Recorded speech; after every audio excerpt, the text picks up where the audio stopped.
log x base 10 का integration करने में क्या करना होगा कि सबसे पहले इसको बेस ई में कन्वर्ट करना होगा, बेस ई में। तो याद रहे एक तरीका है log a base b is equal to लिख सकते हैं log c बेस b गुने log आपका a बेस c। इस टाइप से log a बेस b को हम लोग लिख सकते हैं log c बेस b गुने log a बेस c। तो अगर log x बेस 10 है तो इसको हम लोग लिख सकते हैं log e बेस 10 और गुने log x बेस e। देखिए इस फॉर्मूला से हम लोग लिख देंगे। तो log x बेस 10 को हम लोग इस रूप में कन्वर्ट कर दिए। log x बेस 10 को लिख सकते हैं log e बेस 10 और गुने log x base e dx। अब देखो log e बेस 10 एक कांस्टेंट होगा, इसमें कोई वेरिएबल नहीं है, इसको बाहर कर लेते हैं। तो log e बेस 10 कांस्टेंट है, बाहर हो गया। अब इसका इंटीग्रेशन रहेगा सिर्फ log x dx का, इसमें बेस e हिडन है। अब बेस e हिडन है, अब ये फंक्शन है लॉगरिथमिक का। अब इसके साथ 1 हम मल्टीप्लाई समझें, log e बेस 10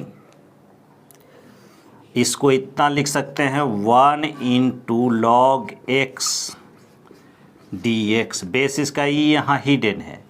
तो देखो तो आइलेट के फार्मूला से ये a अलजेब्रिक फंक्शन है, a लॉगरिथमिक फंक्शन है। तो अलजेब्रिक पहले आता है इसलिए लॉगरिथमिक पहले आता है इसलिए इसको u बोलेंगे और इसको क्या बोलेंगे, v बोलेंगे। आइलेट वर्ड में आपका लॉगरिथमिक पहले आता है इसलिए u और 1 को v बोलेंगे। 1 कहाँ से आया, तो 1 जो है मल्टीप्लिकेटिव आइडेंटिटी है, किसी भी नंबर के साथ 1 आप मल्टीप्लाई समझ सकते हैं। ओके, 1 को कहीं भी आप मल्टीप्लाई कीजिएगा उस नंबर में कोई चेंजिंग नहीं होगा। तो यहाँ अंडरस्टूड है कि 1 पहले से था। अब इसको आइलेट में कन्वर्ट करेंगे, log e बेस 10 ये पहले एक कांस्टेंट के तरह बाहर हो चुका है, तो इसको इंटीग्रेशन में लिखेंगे log e बेस 10, ये बाहर है इंटीग्रेशन से भी। अब क्या होगा, u का मतलब log x u, v dx मतलब 1 dx minus du by dx। तो log x का डिफ्रेंशिएशन किसके रिस्पेक्ट में, x के रिस्पेक्ट में, यहाँ से ब्रैकेट v dx मतलब 1 dx सिंपल dx पूरे का dx, 1 dx मतलब dx, बड़ी ब्रैकेट बंद। अब इसको इंटीग्रेट करेंगे, जो भी है log e बेस 10 एक कांस्टेंट है, बाहर है, log x 1 इंटू dx का इंटीग्रेशन x होगा, तो इसको ऐसे लिख देते हैं x log x, dx का इंटीग्रेशन x हुआ, माइनस log x का डिफ्रेंशिएशन x के रिस्पेक्ट में 1 बाई एक्स हुआ, 1 बाई एक्स, और dx का इंटीग्रेशन हुआ x, फिर से एक dx रहा, बड़ी ब्रैकेट बंद। ये x से x कैंसिल होगा, ये तो पहले का फॉर्मूला है, अलग रखते हैं।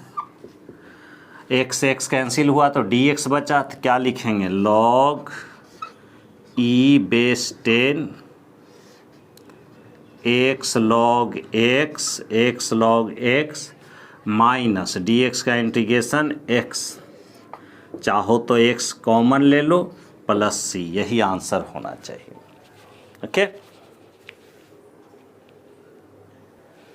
कैलकुलस में हम लोग लॉग जो जानते हैं वह बेस ई जानते हैं, जो भी log जानते हैं उसका बेस क्या होना चाहिए, e होना चाहिए।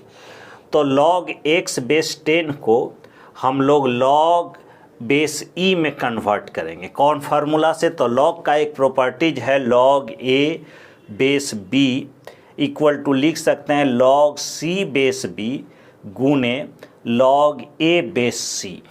ओके, तो यहाँ पर log x बेस 10 को इस फार्मूला पर रखे और उसको बेस e में कन्वर्ट किए।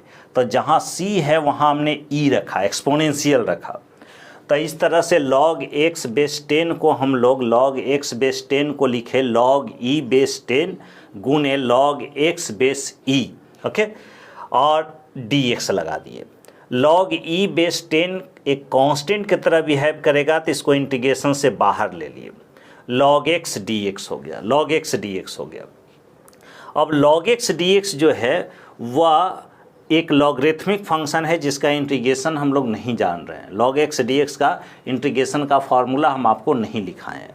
वैसे स्थिति में log x dx के साथ हम लोग 1 मल्टीप्लाई समझे, आप भी समझ सकते हैं 1 मल्टीप्लाई होगा फिर भी log x dx ही होगा। अब आइलेट में 1 जो है वो अलजेब्रिक जैसा बिहेव करेगा, तो आइलेट में log को u कहे और अलजेब्रिक को v कहे, क्योंकि आइलेट में l पहले आता है तो ये u हुआ ये v हुआ।